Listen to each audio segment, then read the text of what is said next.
Hi there, Hot Tops. I am the Mob, the producer of Half the Glass with Over Great. Yeah, call me Yoda Great. How y'all living? What's up? I want to thank you for listening to Half the Glass. Please follow the show on Instagram at High Off the Glass. That's with a T-A, not T-H-E. Twitter at the Yeah, underscore some good glass. shit. Follow Over Great. And follow me at all them social shits that y'all go to, that y'all like going to.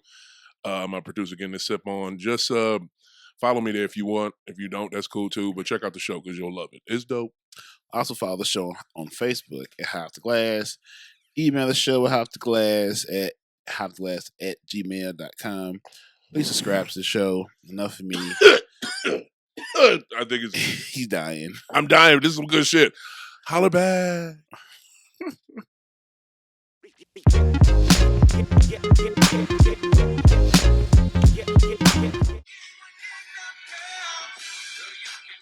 Man, hello everybody. Welcome to another edition of High Off the Glass. We are actually live today in Legacy on Delmar. It's a well-known, awesome, very established black establishment in the community. It's been here for decades, and we're here live today, y'all. How's everybody doing out there? Man, welcome back to the show. You know, this is High Off the Glass. Here, I'm Oda Great. How's everybody doing out there? I got my guest today is a returning guest. I haven't had this brother on in a while, so I'm happy to have him. Got Mr. Slick in the house. What's up, Slick? What's going on, man? What's going on, dude? You know what I'm saying? How you feeling? How you living? I'm here, bro. You know what I'm saying? You know, we doing this show. We're about to knock out this little episode of High Off the Glass. I'm happy you are back. You have some. We might have a surprise guest for you guys today. I'm not going to mention him yet until he pulls up. Hopefully he'll get here. But we have some surprises here on. Not some surprises. We got some new stuff going on High Off the Glass. But I want to talk to Mrs. Slick. What you? How you been, man? What you been on? Cool, man. Just trying to, stay COVID free. Ah, Take care of the babies. Work real hard. yeah, I mean that's like the most important thing right now, isn't it? Yes, sir. I mean, being COVID free is the ultimate. Staying alive, brother. Oh my goodness. What'd you think about the NBA finals? I thought it was cool. I kind of knew that that the Lakers was gonna pull it off. Yeah. That was the projection at the beginning of the season. So I mean, LeBron and AD, man, and you can't go wrong with that. Right on. Yeah. It is like dumb quiet here, ladies and gentlemen. It is closed. The owners of Legacy were nice enough to let us use their establishment today. Mr. Hater Boss is in the back. I would do some sound effects, but he didn't check to see if we had Wi-Fi, so we got no sound effects today. But Hater Boston is here, and thank goodness he is here, because if it wasn't for him, we wouldn't have a show. Man, I want to jump into you, man. You excited me, bro. You said you got some stuff to get off your chest. You haven't been on the show in a while. Thank you for coming on during the pandemic. Like, you was coming on mid-pandemic when we was in what was that? In the garage. Yeah, we was Coach. That was a virus, Corona Chronicles. Yeah. You know what I'm saying? We was doing it over there. You have excited me because you talking about you growing now, and you have actually harvested some stuff. We smoked it before the show, ladies and gentlemen. Can I tell y'all, it tasted great. It's fluffy. It's lovely. And the name of it is what, sir, that you created this? Well, not necessarily created it. I got a seed, and the strand was called Super Lemon Haze. Okay. So, I was blessed with that. And, Super Lemon Haze. Super Lemon Haze. Where'd you get the seeds from? Seeds was a good guy of mine. Good friend of mine. You got them here locally in St. Louis? No, not in St. Louis. Oh, California? Where at? O'Fallon. Oh, okay. Mm-hmm. Okay, that's what's up. That's St. Louis. Nah, it definitely not. It's definitely not. It's not, but it's to the people out of town. But that's awesome, man. Like, so from seed to harvest, how long? What was that period of time? Man, mine's was 127 days. 127 days. All the process you go through, from germination all the way up until cutting it, Mm-hmm. you know, and taking it down from drying it and curing. Right. You know, curing is, you know, you can cure up to a year, probably longer than that. But the longer you cure, the better, the smoother your smoke. That sounds great. Take me back to the beginning stages of it. Once you first put it into the, what did you use? Did you use soil? Did you use what kind of? Yeah. So the beginning stage is pretty much just tapping the root that's in the seed. Mm-hmm. And what I pretty much did was, and it's real easy Mm-hmm. to. I put it in a glass of water, Mm-hmm. a couple drops of peroxide, you know, Mm-hmm.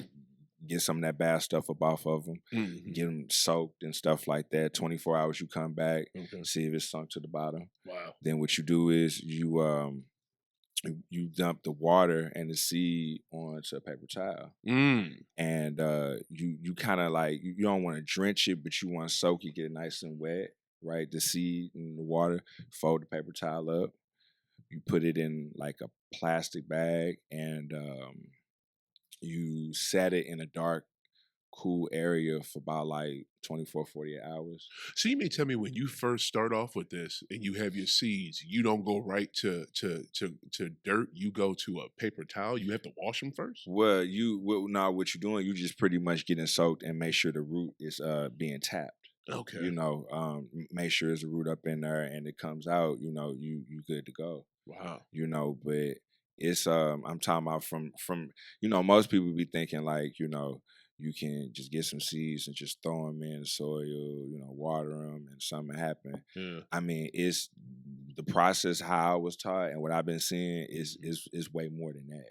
So you basically have to put them in a paper towel first, so you can get the root going. Yeah, you so you can see that root. Right. Yeah, so right. you see that little root poking out. Yeah. You know, it's time to go ahead. You know, I put mine in some big cups. Mm-hmm. You know, put some soil up in there. I burned a couple holes at the bottom with a little lighter. You know, so you know your runoff can go through when you water them. Mm-hmm. And shit, to like my fingernail. You know, dig a little hole. Put the seed in there, root down, Mm-hmm. not facing up, Mm-hmm. and you know, don't pat it down. Just kind of like, you know, rub it a little bit, put a little bit dirt on top of it. You know, put it on some light, and you know, it's gonna go ahead and do its thing. Wow, Yeah, that's awesome. Mm-hmm. That's awesome. So okay, so once you do that, you have it in the soil. How long before you see something? Shit, you can see some. You know, if you got the right light over it, you can probably see some 1 or 2 days. You probably see like, you know, it's starting to like stick out. Not necessarily leaves, but you kind of see like, you know, the roots kind of coming up out the dirt, and you know, you'll probably still see the seed on top of it before the leaves are pushed out. But yeah, you're gonna see like a little stem. How did you feel the first time you saw something sticking up? I was excited. You know what I'm saying? Because you know that was my first time. Right. You know what we were smoking on. You know, that's my first round. Wow. So you know, super limited. Yeah. So it was cool, man. It was. I was all okay. That's what's up. Let me go ahead and see how far I can take this. That's what's you up. know what I'm saying? So it was cool. I ain't gonna lie. I gotta imagine that first sight of seeing something that you started. Yeah. And for it to start to actually grow. Yeah, you know what I'm saying? yeah. It's probably amazing. Yeah, man. And it's just, you know, like when you see it, you be all like, yeah, okay, it's on now. You know, what's the next step? What we doing next? Right, you know what I'm right. saying? I cannot wait for the next step. step. Yeah. So it was cool, man. It was definitely cool. That's awesome, man. Mm-hmm. Yes, I love that shit. Yo, but here's the thing. Why you mentioned lights a second ago. Mm-hmm. Why are lights such a big deal when it comes to growing cannabis? I mean, shit, it's the light is just it's giving that magic to it, man. Like, you know, with I guess with photosynthesis. Photosynthesis. Yeah, that you know, it's just it just needs that it needs that energy to, you know what I'm saying, like, you know, get it going for real. Right. You know, so that's real big. And I get that. And right as I asked the question, I get it. Like that's what plants need, duh. But it's just like people are so intricate with these damn lights, and they're so freaking expensive. Yeah, you know what I'm saying. Yeah. I mean, I had a friend of mine, Jordan. She's with Weed Squad. Shout out to Weed Squad. what is it? St. Louis over on Watson. They do some good stuff over there. They, she sent me a text about some type of lights. I'm already knowing, and these are like I forget the name of them. No, matter of fact, with the LED lights. No, I'm gonna tell you the name right now. I'm gonna tell you the name right now. They're I'm. This is the thing I know for sure. They are not cheap. Kind XL 1000 Wi-Fi. That's the type of light it is. I know that light is super expensive. It's just not all of them.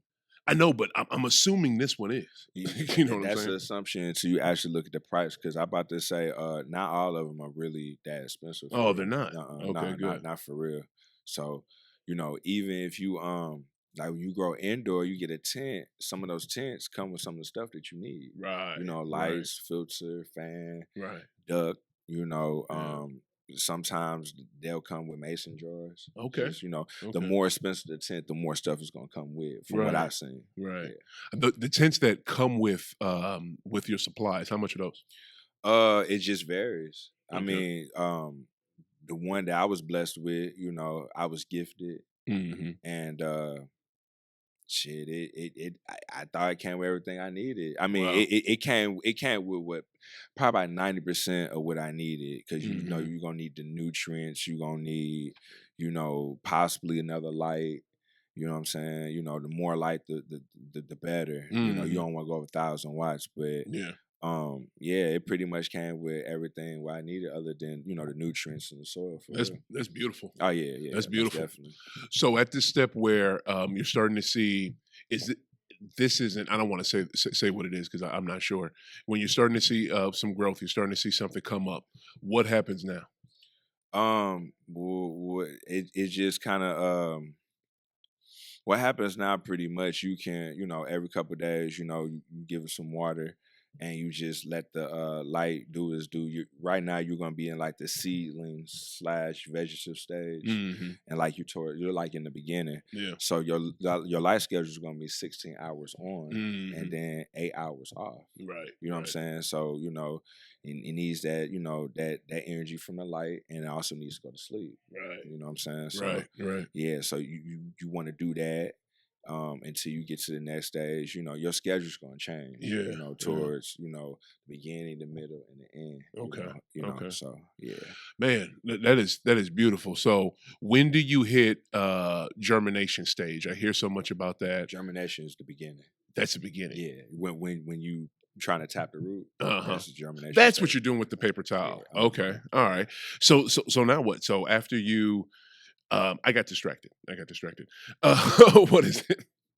It's loud over there. What is it? So now, after the last step where you said, then where do you go from there? What, vegetative or flowering? After you're at flowering now, right? No, we're germination, seedling, I guess. Okay. Vegetative. Okay. There's such thing as a mild vegetative for what I seen, flowering, and then you pretty much you cutting and drying it. Okay. And then after that, you want to cure it, give a smoother smoke to it. And that's the thing that you emphasized, the curing thing earlier when we were rolling up. And what is in curing? That's basically just drying it, correct? It's somewhat. It's kind of like letting some air hit it a little bit.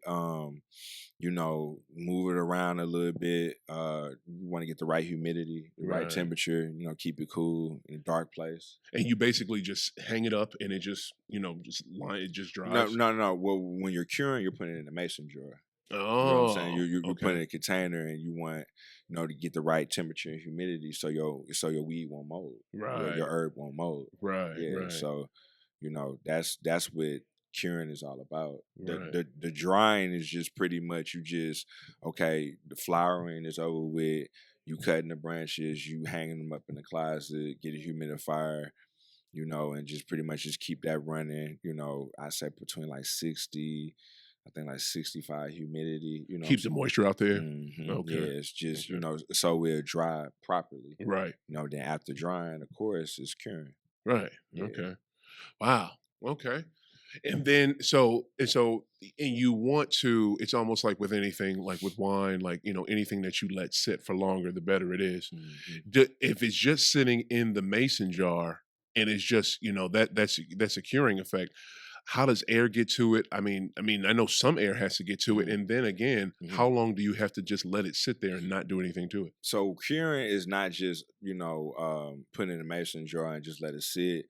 It's pretty much you letting air hit to it. So I probably say like 3 times a day, for about like 20 to 30 minutes. You pop the top, move it around a little bit. You don't want to fill your jar up 100%. You don't want to pack it. You want to, like 70%, full.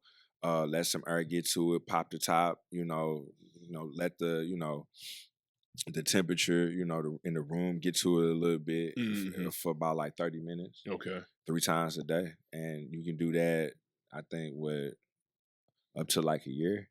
Oh, wow. Yeah, That's just all you do. So the curing process takes a year? It can. I mean, that just depends on, how you want to smoke. Jeez, how long was yours? Mine's was 2 months. 2 months. Yeah. So, okay. Just the longer you cure, the smoother your smoke is gonna be. Yeah. Like, for example, I had seen I was talking to this guy, and he was telling me, he was all like, notice when you smoking and your ash is white, you know what I'm saying? Your stuff done cured right, you got some good weed, you got some good smoke. So so I paid attention to that. If your ash is white. Most ash is gray though, from blunted pipe. Okay. So 2 months, wow, a year. You can. You don't have to, but you can. It's just depending on the person, you want to, cure for a month and it tastes right to you, right? Then that's what you do. Right. If it don't taste right, you cure it until it pretty much tastes right. And will that increase or decrease the density of it? Because I mean, yours is real fluffy. A lot of times when people do home grows, the home grows come out real fluffy. Yeah. It's not like those bigger, denser buds that a lot of us may crave. Yeah. So that adds or takes away from that, or what? Well, I mean, it kind of depends on the strain that you get, right? Also, and right. then the process that you did going, through the whole phase of growing. Okay. So it just depends on the strain and what you're doing. Just from my experience, right? And from what I was being taught and what I learned. That's awesome. So it just kind of I guess it depends also how you cure it, because people do different techniques of doing it. Then, like I said, it also depends on the process and what strain you're growing. Right. So with this this first round under your belt, you have I'm assuming you got plants already going right now. Yeah. I'm on day. I'm on day. What is it? I think like 58, and I'm in like my 3rd week of flowering. Wow. Yeah. Okay. Yeah. So with this strain, the Cherry Garcia, is from Cherry Garcia. Yeah. They're saying the flowering time is between like 8 and 9 weeks. Yeah. Okay. So I'm already seeing little white hairs poking out. Wow. Little bitty buds, and I'm pretty sure it's gonna be more to come. Oh, that's beautiful. Yeah. Any crystallization yet? No, not yet. No, okay. no trichomes yet. Okay. That's the technical term for that. Say that again. Trichomes. Trichomes. Why is it called trichomes? Is it like 3 different chemicals in there? Well, the trichomes is real big. That's okay. So like you get into the flowering stage and you got your magnifying glass, right? If your trichomes are cloudy, they're ready to come out. You ready to cut them, dry them. Yeah. You know what I'm saying? But if they're still clear, they're not ready to be cut yet. Okay. You know what I'm saying? Okay. And different color trichomes or whatever, you know what I'm saying, would kind of give off a different high. What I've been reading too. Wow. Like if you want like a racy high, you'll do this. If you want like a quick high, you'll do this. Or I was reading about that the other day to kind of like trip me out, because at first I thought it was just cloudy and clear. Clear is not ready, cloudy is ready. So what do you mean? What is cloudy or clear? What is that? Well, you look in your trichomes or whatever, you look at those crystals and stuff like that, those trichomes, you know what I'm saying, they're either gonna be clear, they're either gonna be cloudy. That depends, on the humidity, the Right. temperature and stuff like that. It's pretty much letting you know whether they're gonna be ready to cut or not. And you thought that, but really it's something else?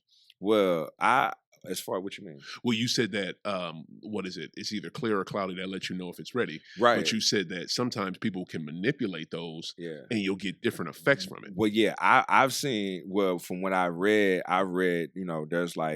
there's like an amber color, and the amber color may mean like you'll get this type of effect from it. Yeah. Cloudy you may get this type of effect from it. Clear, Okay. you may get this type of effect from it. You know what I'm Okay. saying? So it's just all depending, like what type of high you want, what you want. That's so tight because I'm thinking, you get a certain strand, you know what I'm saying, to get the type of feeling you want. But you're saying you can manipulate with a strand that you have and have it do something else. Well, I mean, I wouldn't necessarily say manipulate. It's just pretty much like what you see. Like if you keeping them in too long or whatever, they're gonna be this color. If Right. if they're clear or whatever, they're ready to go. Well, I mean, Yeah. they're not ready to go. You know what I'm saying? It's not ready to be cut. Yeah. And they give you a different high. This is just from what I read, Right.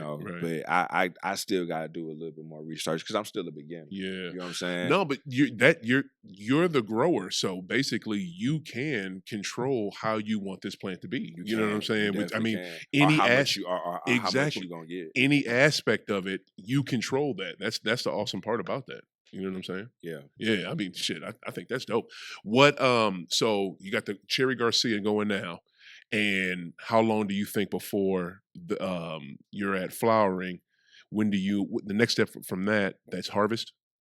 Yeah, that's pretty much just cutting and drying them. Okay. Yeah. What do you do? And that's another thing. I wanted to ask you about this. The clippings that you cut off, do you just toss them or do you do something with them? A lot of them be kind of like dead leaves, you know what I'm saying? Mm-hmm. So I'll probably just cut them and toss them. Mm-hmm. But you can do something with them.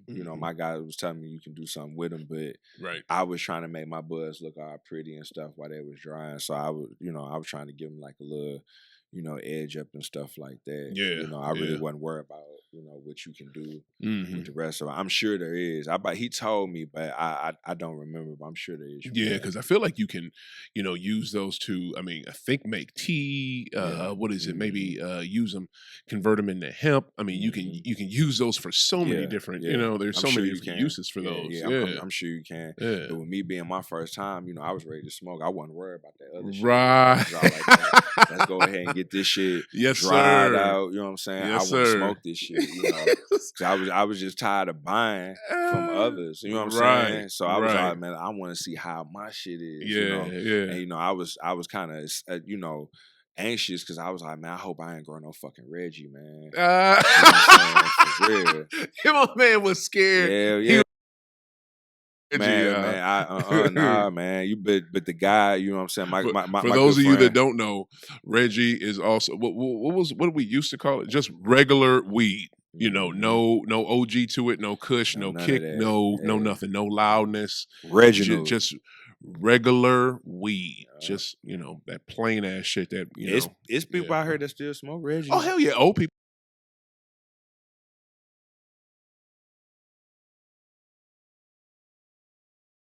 Not me. Well, man, I ain't doing it. I get what you're talking about because I can't even do this. That's literally. I'll tell you when I was done with it. I think it was. Oh man, what was this?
tests. In Jefferson City, earlier this week, the Missouri Department of Health and Senior Services launched an investigation after a complaint that medical marijuana purchased in the state contained mold growth. See, man, that's that temperature, man. It's probably too hot, man. No, but listen. A spokesman said that the related product batch was retested, and the state found no evidence that the product batch presents a health or safety concern. So it is mold, man. Mold on anything is bad. You breathe this shit is bad, man. well within acceptable limits. Crazy, dog. Yeah, you know what? Yeah, it was that is kind of, you know what? Not, yeah, that's not. It doesn't say none. You know what I'm saying? It says well within acceptable. But here's the thing. That humidity was too damn high. I hear you on that. I hear you on that. It had to be. I hear you on that. But since you are growing stuff, this is organic. You know what I'm saying? This is from the ground. Isn't there a chance of some type of mold anyway, just for growth? It's a chance, but I mean, you know, when you growing indoors, you can pretty much control that temperature indoors. You know what I'm saying? Better than what you can do outdoors. I hear what you're saying, but what I'm saying is, isn't mold something that it's kind of like what am I looking for? Like amoxicillin, like that nasty bacteria. Isn't that needed? You know, to help, you know, to help with the growth of the plant?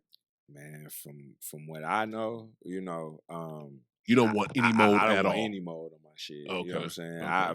From what I've been through, you know, I've always been taught mold is bad. You don't want that shit on your shit. You know, that's just what it is. Right. So I try to get the humidity right, and I try Right. to get my temperature right inside my shit. Right. You know, so I don't want none of that. That'll work. Yeah, That'll work. I don't want none of that. Yeah.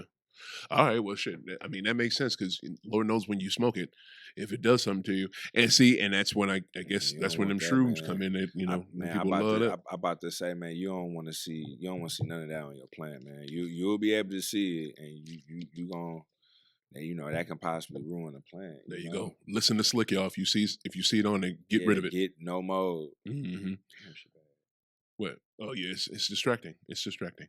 What is it? And last for our marijuana minute, largest medical marijuana grower in Missouri sets up shop in St. Louis County. Thank goodness. I hope we got a lot of security. It takes Bee Leaf Medical 6 months to go from planting seeds to putting products on the shelf. Yes, that's true. Medical marijuana in Missouri starts this week, and the largest grow facility is in the St. Louis area. Right. Bee Leaf Medical in St. Louis County, can harvest 8,000 to 10,000 pounds of marijuana in a year that will be distributed throughout the state. They're about to tax that. Whoever, listen up. Yeah, you go to them dispensaries. You know, especially out here, right? They're gonna tax your ass. Yes. I read one dude got taxed for. I think he got a A for 125. No, Jesus. I said, what? Oh dear God! And this is in Illinois. Never. Is this in Illinois? This has to be the one in Collinsville or Sauget. I think so. Yeah. I think it is in Illinois, man. I just want to put a plea right now. Look. Marijuana dispensaries that are coming in Missouri, don't screw us like that, please. Okay, are you really gonna jank us on the, you know, just because this has a higher amount of THC, I have to charge you more? No, you don't have to charge shit. They don't. That's Illinois doing that. But see, you don't have to do that. Colorado don't do that, Babbage, and they still are ridiculously rich off cannabis. Come on now. But see, come on now. Missouri is a state we're like behind on a lot of shit or whatever, so they had to figure that out. Okay, how are we gonna tax them? You know what I'm saying? How we gonna make some money off of this or whatever as far as taxes goes? Man, so there's no excuse for that though. With that, no excuse, right? But that's why some of the cats who trapping on the streets, they really, you know, that's just a set price, right? You know, with the dispensary, it's this and some change, right? You know what I'm saying? Right. From what I heard in Illinois, I would never. You know what I'm saying? I would never either. In the meat, and just for what you say, why would I go to a dispensary and pay an extra $40 in a tax when I can go to my boy and get it, you know?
listening to this podcast. It is called Whistleblower. Shout out to Lebitard. Dan Lebitard had the creator of it, Tim Livingston, on his show. Blower is basically a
people that are just rich and just want to gamble on basketball games. You know what I'm saying?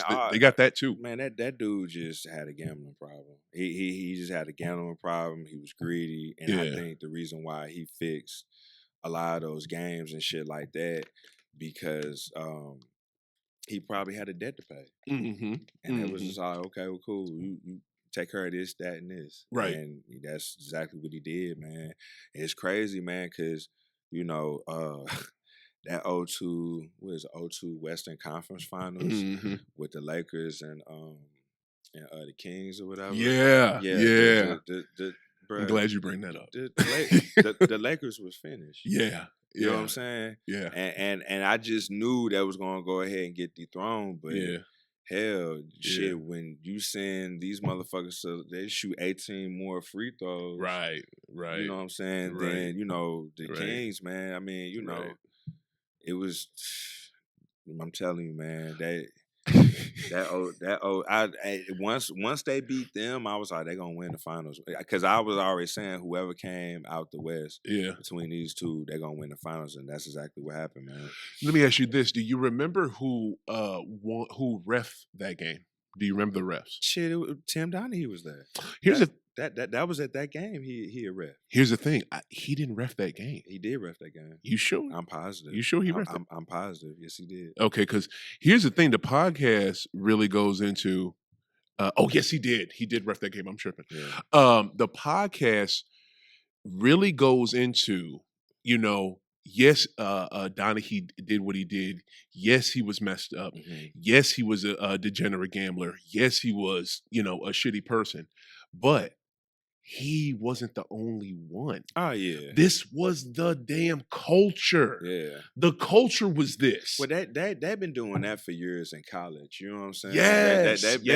They just got that the shit just came to life. Yes. You know what I'm saying? So they've been doing that. Motherfuckers been fixing games, man, before we was even born. Right. You know what I'm saying? Right. They had that one little scandal, I think, with what is it, Boston University with the oh, you talking about that college the college scandal when they got paid? With Henry Hill. Who was hooked up with that? Who later y'all remember him from Goodfellas? The dude who had all that bullshit going on. The rat. Yeah, but I get you. It's been going on.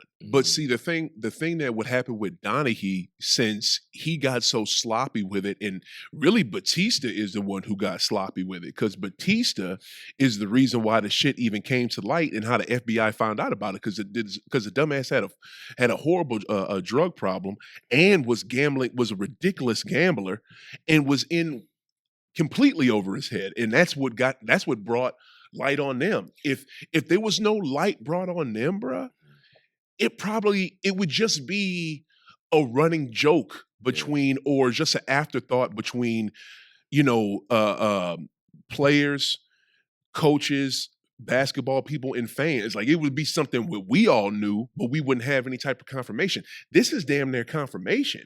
You know what I'm saying? Like, like if you listen to this whistleblower podcast, it gets so much deeper, bruh.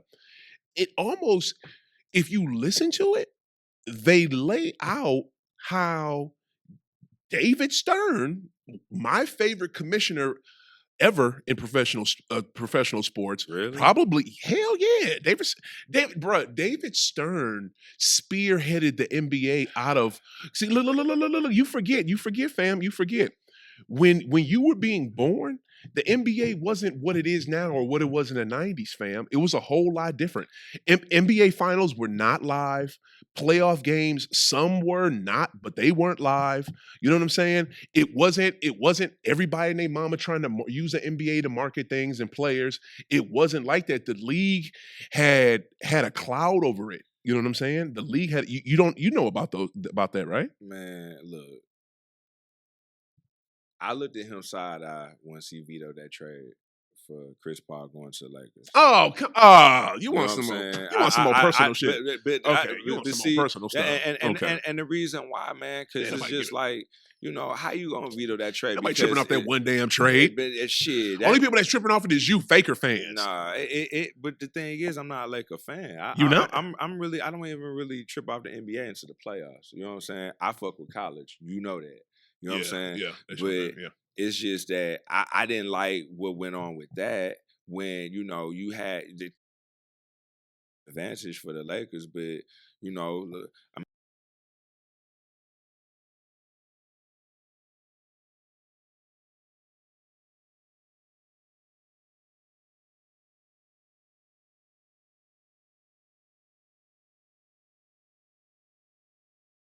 no, he was about to get traded. Yeah. He vetoed that trade. I just didn't like the that. reason why he vetoed the trade and actually was better for the NBA, bro. Why?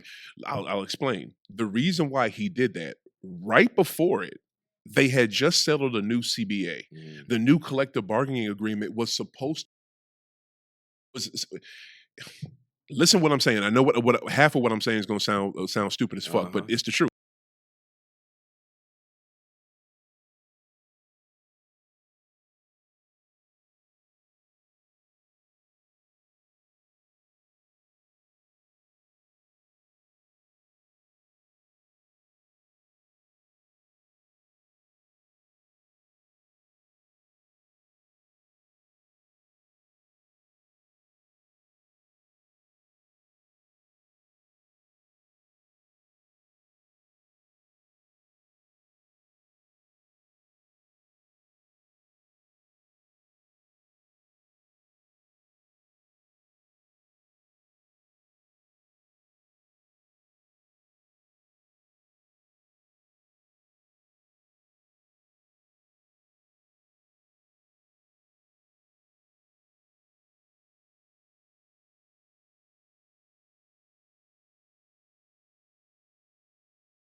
waiting for their charter bus to take them back to the airport. And he says to the ref, "Hey man, you need to start doing something different because you're making it obvious. You're making it look too obvious." You know what I'm saying? Referring to the fact that, you know what I'm saying, you cheating right now. You know what I mean? You trying to make sure we lost this game or something happened where